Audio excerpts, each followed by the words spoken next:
তিনটা কাজ যদি আমরা সঠিকভাবে আদায় করতে পারি, তাহলে আল্লাহর তৈরি জান্নাতে শান্তিতে আরামে এবং বিনা পরিশ্রমে এবং বিনা হিসাবে আল্লাহ তাআলা জান্নাত দিয়ে দিবেন। এক নাম্বার হলো হাদিসের বর্ণনা, রাসূল সাল্লাল্লাহু আলাইহি ওয়াসাল্লাম আবুদুর রহমান, যদি রহমানের ইবাদত করবেন, ওয়া আত'ইমুত তাআম, এতিম মিসকিনদের মুখে খাদ্য পাঠাবেন। এমন তিনটি কাজ আছে, এমন তিনটি কাজ বা আমল আছে যা আদায় করলে আল্লাহর তৈরি জান্নাতের যে কোনো দরজাতে জান্নাতে প্রবেশ করতে পারবেন। সেই সম্পর্কে সুনানে ইবনে মাজার মধ্যে হাদিস এসেছে, আব্দুল্লাহ ইবনে আমর রাদিয়াল্লাহু তাআলা আনহু থেকে বর্ণিত, قال رسول الله صلى الله عليه وسلم واعبدوا الرحمن وأطعموا الطعام وأفشوا السلام تدخلوا الجنة بالسلام। আমার আপনার নবী মুহাম্মদুর রাসূলুল্লাহ সাল্লাল্লাহু আলাইহি ওয়াসাল্লাম বলেন, আমার কোন উম্মত যদি তিনটা কাজ যদি করতে পারে, তাহলে আল্লাহর তৈরি জান্নাতে স্বাচ্ছন্দ্যে আরামে আল্লাহর তৈরি জান্নাতে প্রবেশ করবে। এর মধ্যে রাসূল করিম সাল্লাল্লাহু আলাইহি ওয়াসাল্লাম হাদিসের মধ্যে প্রথমে বলেন, তিনটা কাজের মধ্যে এক নম্বর কাজ হলো ওয়াবুদুর রহমান, তোমরা রহমানের গোলামি করবে, রহমানের ইবাদত করবে, রহমানের বন্দেগী করবে। এবার প্রশ্ন হলো রহমানকে, রহমান শব্দের অর্থ হচ্ছে দয়ালু অথবা দয়ালু। আল্লাহ তাআলা কেমন রহমান, কেমন কেমন রহমান, আল্লাহ আমাদের প্রতি কেমন রহমান করেন। আল্লাহ কোরআনুল কারীমে নবী মুহাম্মদ রাসূলুল্লাহ সাল্লাল্লাহু আলাইহি ওয়াসাল্লামকে রহমানের সামান্য একটি আয়াত দ্বারা আমি আপনাদেরকে রহমানের পরিচয় বুঝায় দেই, কেমন রহমানের ইবাদত করবেন, কেমন দয়ালুর ইবাদত করবেন। আল্লাহ তাআলা সূরাতুল আনআমের 160 নাম্বার আয়াতে আল্লাহ তাআলা নবীকে শোনায়া দেন।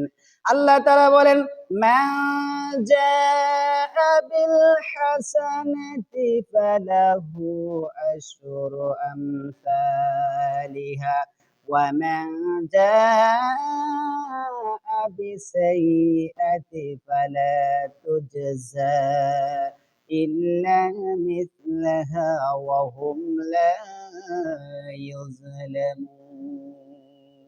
রহমান তো হলো উনি, দয়ালু তো হলো উনি।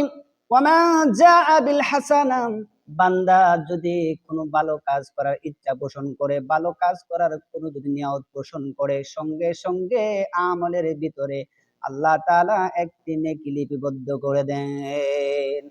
কোরআনুল কারীম সাক্ষী দিচ্ছেন, যখন বান্দা সঠিক কাজটা এবং আমলের কাজটা যখন সম্পাদন করে ফেলেন, যখন সম্পন্ন করে ফেলে, তখন আল্লাহ তাআলা বলেন আশরু আমসালিহা, তখন আমি আল্লাহ, আমি রহমান আমার বান্দার একটা আমলকে 10 দ্বারা ভরপুর করে দেই।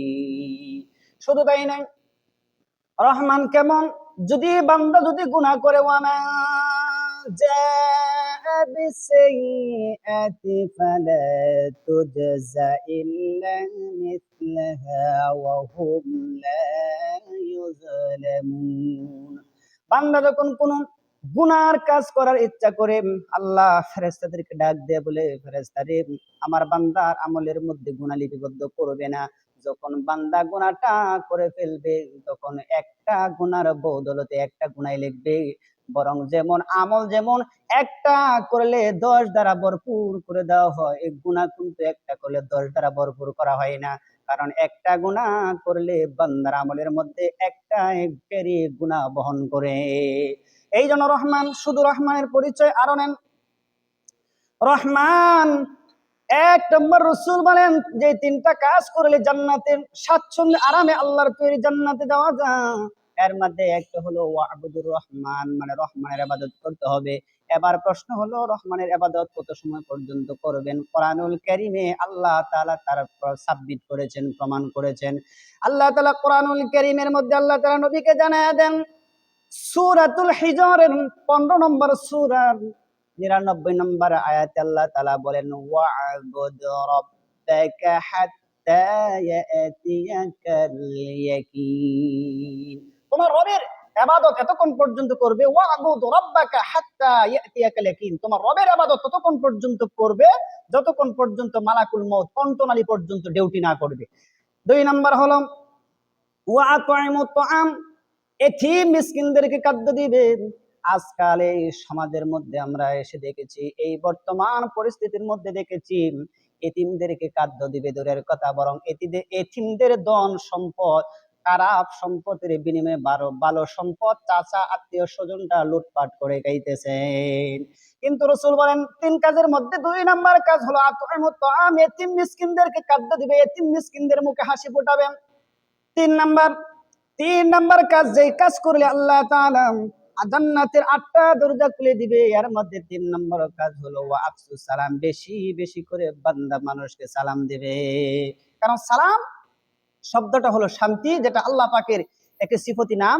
আর সালাম শুধু শান্তি নয়, রাসূল বলেন সালামের মাধ্যমে অহংকার দূর হয়ে যায়। আর আল্লাহ তাআলা কোনো অহংকারী দাম্ভিককে আল্লাহ পছন্দ করে না। যে ব্যক্তি আগে সালাম দিবে সে অহংকার থেকে মুক্ত হয়ে যাবে। আল্লাহ রাসূল সাল্লাল্লাহু আলাইহি সাল্লামকে আল্লাহ তাআলা সালামের জায়গায় জায়গায় সালামের ট্রেনিং করাইছেন। ঘরের ভিতরে প্রবেশ করলে সালাম দেয় এই অনুমতি নেওয়ার জন্য আল্লাহ কোরআনে অনুমতি দিয়েছেন। আল্লাহ তাআলা বলেন ইয়া আইয়ুহাল্লাযীনা আমানু লা তাদখুলু বুয়ুতান গায়রা বুয়ুতিকুম হাত্তা তাস্তানিসু ওয়া তুসাল্লিমু আলা আহলিহা। আল্লাহ তাআলা নবীকে শোনায় দিলেন, নবী মানুষদেরকে জানায় দেন, মুমিন বান্দাদেরকে জানায় দেন, যখন তারা নিজের ঘর সহ অন্য যে কোনো ঘরে প্রবেশ করবে সালাম দিয়ে অনুমতি নিয়ে ঘরের ভিতরে প্রবেশ করবে। শুধু তাই নয়, কোরআনুল কারীম জানিয়েছেন জান্নাতে যখন ঢুকবেন তখনও প্রথম জান্নাতে যখন দরজায় যখন ঢুকবেন তখন জান্নাতের ভিতরে আপনাকে জান্নাতে ঢোকার আগে সালাম দিয়ে ফেরেশতারা আপনাকে বরণ করবেন। কোরআনুল কারীম তার বাস্তব প্রমাণ তুলে ধরেছেন। আল্লাহ তাআলা বলেন হাত্তা ইযা জাউহা ওয়া ফুতিহাত আবওয়াবুহা ওয়া ক্বালা লাহুম খাযানাতুহা সালামুন আলাইকুম তিবতুম ফাদখুলুহা খালিদিন। আল্লাহ বলেন আমার যখন জান্নাতি বান্দাগুলো যখন জান্নাতের দরজার সামনে যাবে, জান্নাতের রক্ষী বাহিনীরা তাদেরকে সালাম দিবেন, সালাম দিয়ে শান্তিতে আরামে স্বাচ্ছন্দ্যে জান্নাতে ঢুকায়া দিবেন। যে জান্নাতে একবার ঢুকলে কোনোদিন বের হতে চাইবে না, আল্লাহর তৈরি জান্নাতে ঢুকায়া দিবেন। মোট কথা হলো ভাইরা, 3টা কাজ যদি আমরা সঠিকভাবে আদায় করতে পারি তাহলে আল্লাহর তৈরি জান্নাতে শান্তিতে আরামে এবং বিনা পরিশ্রমে এবং বিনা হিসাবে আল্লাহ তাআলা জান্নাত দিয়ে দিবেন।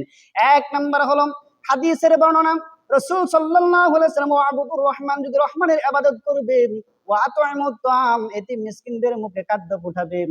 3 নাম্বার ওয়া আফসুস সালাম, বেশি বেশি করে সালাম দিবে, তাহলে তাদখুলুল জান্নাত, তোমরা আল্লাহর তৈরি জান্নাতে স্বাচ্ছন্দ্যে আরামে উদখুলু ফিস সিলমি ঢুকে যাবে বিল জান্নাত, জান্নাতের ভিতরে। সকলে পড়ি আমিন।